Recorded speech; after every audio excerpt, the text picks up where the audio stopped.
नमस्कार देवी और सज्जनों। आज चर्चा करते हैं एक न्यायपालिका से संबंधित एक खबर आ रही है और सुप्रीम कोर्ट से संबंधित खबर है, उसके बारे में चर्चा करते हैं। क्योंकि देश की जनता ना सबसे ज्यादा विश्वास करती है सुप्रीम कोर्ट पर, न्यायपालिका में सबसे ज्यादा विश्वास करती है। क्योंकि कानून के जानकार जो सुप्रीम कोर्ट के जज हैं, इनसे बड़ा जानकार कानून का नियमों का कोई नहीं है। और ये किस तरह से कानून को तोड़ते हैं, किस तरह से नियमों का उल्लंघन करते हैं, इसके बारे में बहुत ही रोचक खबर है। इसके बारे में देखो, 7 जुलाई 2025 का दैनिक जागरण अखबार है, पेज नंबर 1 पे ये खबर है। ये खबर है, यानी कि जस्टिस चंद्रचूड़ ने नहीं खाली किया सरकारी आवास, सुप्रीम कोर्ट ने केंद्र को लिखा पत्र।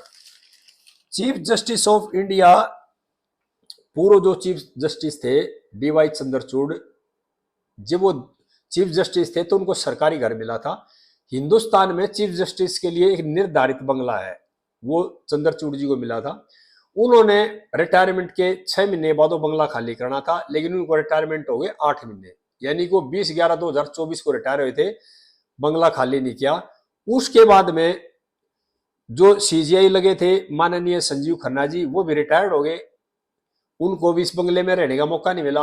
अब जो मौजूदा सीजीआई है माननीय बीआर गवई जी, उनको भी इस बंगले में रहने का मौका नहीं मिला। क्यों नहीं मिला? क्योंकि चंद्रचूड़ जी ने बंगला खाली नहीं किया।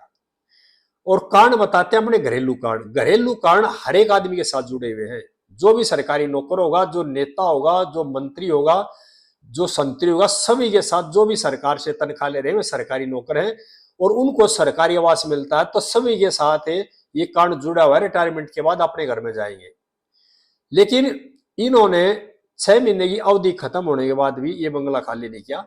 और सुप्रीम कोर्ट ने केंद्र सरकार को पत्र लिखना पड़ा कि इनसे तुरंत ये बंगला खाली करा, कब्जे में लेकर के सुप्रीम कोर्ट के पूल में इसको दिया जाए। अगर कोई ऐसी मजबूरी होती, ऐसी कोई बात होती, तो सुप्रीम कोर्ट कानून का जानकार है। सुप्रीम कोर्ट के जो चीफ जस्टिस ऑफ इंडिया है, उनसे ज्यादा कानून का ज्ञाता कोई नहीं है।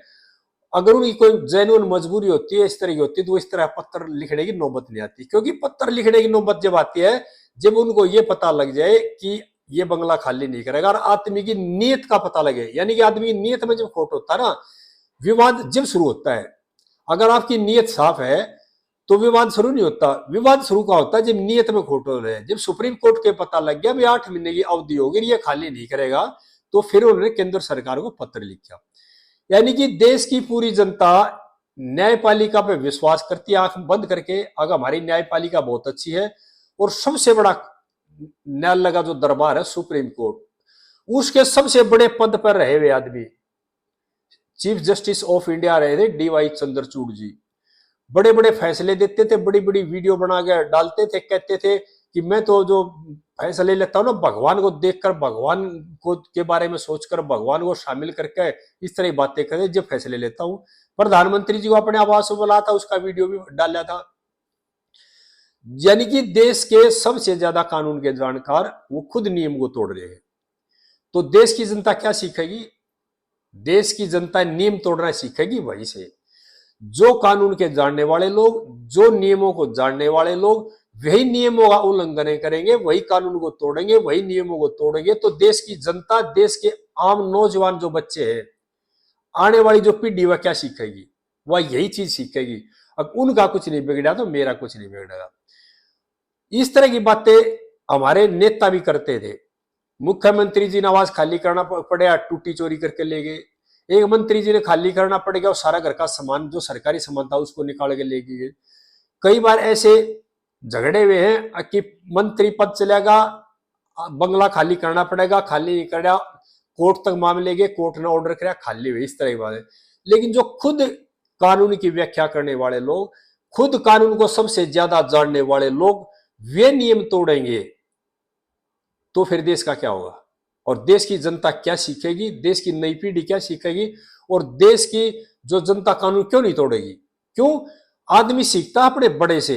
जब हमारे बड़े हैं वही नियम तोड़ेंगे, वही अच्छा परिचय नहीं देंगे, वही अच्छा मैसेज नहीं देंगे समाज को, तो समाज उनसे क्या सीखेगा? यानी समाज जो है ना, वो सिखाता है आने वाली पीढ़ी को। और समाज अच्छा होगा तो आने वाली पीढ़ी अच्छी होगी। समाज के जो लोग हैं वो नियम और कानून को तोड़ने वाले होंगे तो समाज की अगली जो पीढ़ी होगी वो भी नियम कानून को तोड़ेगी। और नियम कानून तोड़ने शुरू कर दिए तो फिर समाज क्या हो जाएगा, यानी आम मनुष्य में और जानवरों में कोई फर्क ही नहीं रहेगा। जो नियम कायदे कानून हमारे बुजुर्गों ने बनाए थे, एक व्यवस्था कायम की थी भी समाज को इस तरह से चलाना है, इस तरह से लोग कानून मानेंगे और जो संसद कानून बनाएगी, कार्यपालिका उसका पालन करेगी और न्यायपालिका इसलिए बनाएगी थी अब वो कानून की व्याख्या करेगी। अब ये कानून को कहीं तोड़ा तो नहीं गया, कानून सही लागू है या गलत लागू, ये काम था ना न्यायपालिका देखना। लेकिन जो खुद सबसे बड़े सर्वोच्च पद पर बैठ करके और खुद नियम को तोड़ रहे हैं और हवाला क्या दे रहे, जो पारिवारिक निजीकरण है। देशवासियों, निजीकरण हर एक आदमी के साथ जुड़े हुए हैं। जो भी सरकारी नौकर है, चाहे वो किसी नौकरी पे है या कोई नेता है, कोई मंत्री है या कोई राज्यपाल है, गवर्नर या न्यायपालिका से का कोई अधिकारी है, सबके साथ ये जो चीजें ये जुड़ी हुई है, जो पारिवारिक कारण होते हैं। ये खुद की अपनी जरूरत है कि अब मैं रिटायर होऊंगा इतनी तारीख को, सबको पता होता है और उसके बाद मैंने घर छोड़ना पड़ेगा।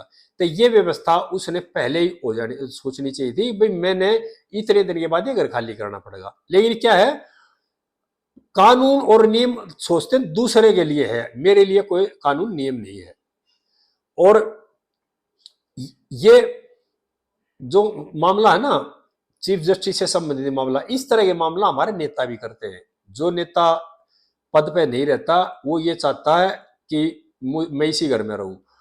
ऐसे भी कई नेता हैं जो किसी पद पर नहीं है, मेंबर ऑफ पार्लियामेंट भी नहीं है, फिर भी चाहते हैं कि मुझे सरकारी घर दिया जाए। ये उनकी सोच है। यानी कि जो संवैधानिक पद पर बैठे हुए लोगों की सोच इस तरह की होगी तो आम जनता की सोच क्या होगी। यानी कि ये उनका नैतिक कर्तव्य नहीं है कि जब मैं पद पे नहीं रहा तो मैं जो सरकारी सुविधाएं छोड़ दूं। लेकिन क्या है, ये उनकी नीयत में खोट है। यानी कि नियम दूसरों के लिए बनाए हैं, मुझे सरकारी सुविधा सारी चाहिए, मुझे सरकारी गाड़ी भी चाहिए, मुझे सरकारी आवास भी चाहिए रिटायरमेंट के बाद भी। यानी कि हर साल कितने सरकारी नौकर रिटायर होंगे और कितने नए सरकारी नौकर नौकरी में आएंगे। तो जो रिटायर्ड जो होंगे वो घर नहीं छोड़ेंगे तो नए आने वालों को कहां से घर मिलेंगे, नए आने वालों को गाड़ियां कहां से मिलेंगी। जो सरकार के जो संसाधन है, गाड़ियां है, जो सरकारी घर है, वो एक लिमिटेड है, उनकी एक लिमिट है। लेकिन जो रिटायर्ड हो गए वो अपने रसूख के कारण, अपने पद के कारण वो घर को नहीं छोड़ रहे, वो सरकारी गाड़ियां नहीं छोड़ रहे। तो ये जो सारा बोझ है रिटायर होने के बाद भी सरकार या देश की जनता कब तक झेल लेगी। क्योंकि जो ये संसाधन जो बनाए जाते हैं ये सारे देश की जनता जो टैक्स देती है उस पैसे से बनते हैं और पुराने छोड़ नहीं रहे और नए वो मिल नहीं रहे। तो विवाद यहीं से शुरू हो गया। जो विवादों को सुलझाने वाली संस्था यानी न्यायपालिका, सुप्रीम कोर्ट सबसे बड़ी संस्था हमारी जो न्याय देती है देश की जनता को, उनके अपने विवाद खत्म नहीं हो रहे तो देश की जनता क्या उम्मीद करेगी। और लेकिन कहने में बड़ी बड़ी जो मीटिंगों में जाएंगे, बड़ी बड़ी कॉन्फ्रेंसों में जाएंगे, बहुत बड़ी बड़ी बातें करेंगे, लेकिन अंदर जो झांक के देंगे ना, और ये ज्यादातर लोगों की है, ये 1-2% भी पूरे लोग नहीं है पूरे देश में जो नेता हैं, बड़े संवैधानिक पदों पर बैठे लोग हैं जो तुरंत सरकारी सेवाएं छोड़ दे। जो सरकारी पदों पर रहे हुए लोग हैं वो चाहते हैं कि सरकारी सेवा उनको भी मिले और उनके आने वाली बच्चों को भी मिले। तो आम जो गरीब जनता वो कहां जाएगी, उसका क्या होगा। लेकिन नहीं सोचते, वो सोचते सिर्फ अपने अपने तक सीमित रहते, अपने सोचते अपने परिवार अपने बच्चों को सोचते हैं। और यही कारण है देश की गरीबी दूर नहीं हो रही है, यही कारण है देश की बेरोजगारी दूर नहीं हो रही। क्योंकि जो संवैधानिक पदों पर बैठे लोग वे भ्रष्टाचार भी करते हैं, वे लोग अपने जो अपने पेट भरने के बारे में सोचते, अपने बच्चों के बारे में सोचते, आम जनता, आम समाज, आम गरीबों के बारे में कुछ नहीं सोचते। क्यों? पहले सरकारी जो संस्थाएं थी जो शिक्षा देती थी, अब ये प्राइवेट की तरफ आ गई। प्राइवेट में क्या करिए, जाली डिग्रियां बन रही, नकली डिग्री बन रही, रोजाना पकड़े जा रहे, रोज अखबार देख रहे। ये ज्यादातर वही लोग हैं जो बड़े लोग हैं, इसमें वही शामिल है जिसमें पूंजीपति है, कुछ सरकारी अधिकारी है और कुछ लोग हैं जो राजनीतिक पार्टियों से जुड़े हुए नेता हैं। इस तरह के लोग, उनके अपने इंस्टीट्यूट भी है, उनके अपने हिस्से हैं और यही लोग नियमों को ज्यादा तोड़ते हैं और लोगों को क्या भाषण देंगे, क्या मैसेज देना चाहिए, मैं बहुत अच्छा हूं, लेकिन उसके अंदर जाके देखो उस आदमी के अंदर, खुद के अंदर क्या है और लोगों के बारे में क्या सोचते हैं। और इस चीज का मंथन है ना खुद इंसान ने करना चाहिए। मेरी चंद्रचूड़ जी से करबद्ध प्रार्थना है, अगर आप अपना घर पहले ही तलाश लेते, पहले चले जाते, तो ये अखबार में आज की न्यूज नहीं बनती जो आज बनी हुई है। और इससे आदमी की सोच का पता लगता कौन आदमी किस सोच का है। बातें कहने से अच्छा इंसान नहीं होता, अपनी बड़ाई खुद करने से अच्छा इंसान नहीं होता। अच्छा इंसान होता है जो समाज के हित के लिए काम करे और अपने अंदर त्याग की भावना रखे। और जो त्याग की भावना रखेगा ना, दूसरों के लिए अच्छा सोचेगा, उसके लिए भगवान अच्छा सोचता है। सभी देशवासियों से प्रार्थना है कि इस मुहिम को आगे बढ़ाओ, क्योंकि जो सरकारी संसाधनों का लालच पड़ जाता है ना सरकारी लोगों को, जो सरकारी अधिकारी है, सरकारी कर्मचारी है और मंत्री है, नेता है, वो दुरुपयोग करते हैं सरकार के संसाधनों का, और इसका असर पड़ता आम गरीब आदमी पे, आम गरीब आदमी की जेब पर पड़ता है।